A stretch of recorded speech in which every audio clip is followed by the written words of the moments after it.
Of what use is such an invention? The New York World asked shortly after Alexander Graham Bell first demonstrated his telephone in 1876. The world was not waiting for the telephone. Mark Twain was among the first Americans to own a telephone, but he wasn't completely taken with the device. "The human voice carries entirely too far as it is," he remarked. For a short time, the telephone was little more than a novelty. For 25 cents, you could see it demonstrated by Bell himself in a church, along with singing and recitations by local talent. Then the telephone became a plaything of the rich. A Boston banker paid for a private line between his office and his home so that his family could know exactly when he would return home for dinner. By 1889, the New York Times was reporting a war on telephone poles. Wherever telephone companies were erecting poles, homeowners and business owners were sawing them down or defending their sidewalks with rifles. Property owners in Red Bank, New Jersey threatened to tar and feather the workers putting up telephone poles. Despite the war on telephone poles, by the turn of the century, there were more telephones than bathtubs in America, although many towns were wired only to themselves. "Time and distance overcome," read an early advertisement for the telephone. The telephone, Thomas Edison declared, annihilated time and space and brought the human family in closer touch. In 1898, in Lake Cormorant, Mississippi, a black man was hanged from a telephone pole. And in Weir City, Kansas, and in Brookhaven, Mississippi, and in Tulsa, Oklahoma, where the hanged man was riddled with bullets. In Danville, Illinois, a black man's throat was slit, and his dead body was strung up on a telephone pole. 2 black men were hanged from a telephone pole in Lewisburg, West Virginia, and 2 in Hempstead, Texas, where one man was dragged out of the courtroom by a mob, and another was dragged out of jail.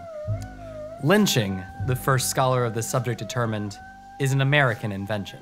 Lynching from bridges, from arches, from trees standing alone in fields, from trees in front of the county courthouse, from trees used as public billboards, from trees barely able to support the weight of a man, from telephone poles, from street lamps, and from poles erected solely for that purpose. More than 200 anti-lynching bills were introduced to the US Congress during the 20th century, but none were passed. In Longview, Texas, a black man accused of attacking a white woman was hanged from a telephone pole. In Greenville, Mississippi, a black man accused of attacking a white telephone operator was hanged from a telephone pole.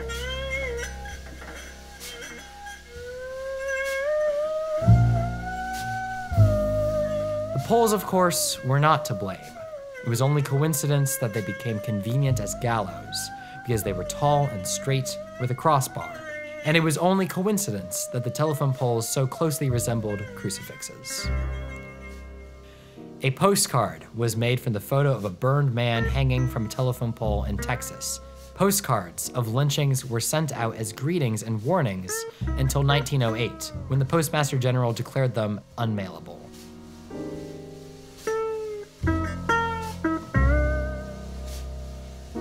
"If we are to die," W.E.B. Du Bois wrote in 1911, "in God's name let us perish like men, and not like bales of hay." The lynchings happened everywhere in all but 4 states, from shortly before the invention of the telephone to long after the first transatlantic call. Bell had lived to complete the first call from New York to San Francisco, which required 14,000 miles of copper wire and 130,000 telephone poles. My grandfather was a lineman. He broke his back when a telephone pole fell. When I was young, I believed that the arc and swoop of telephone wires along the roadways was beautiful. I believed that the telephone poles, with their transformers catching the evening sun, were glorious. And I believed that the telephone itself was a miracle. Now I tell my sister, these poles, these wires, do not look the same to me. Nothing is innocent, my sister reminds me, but nothing, I would like to think, remains unrepentant.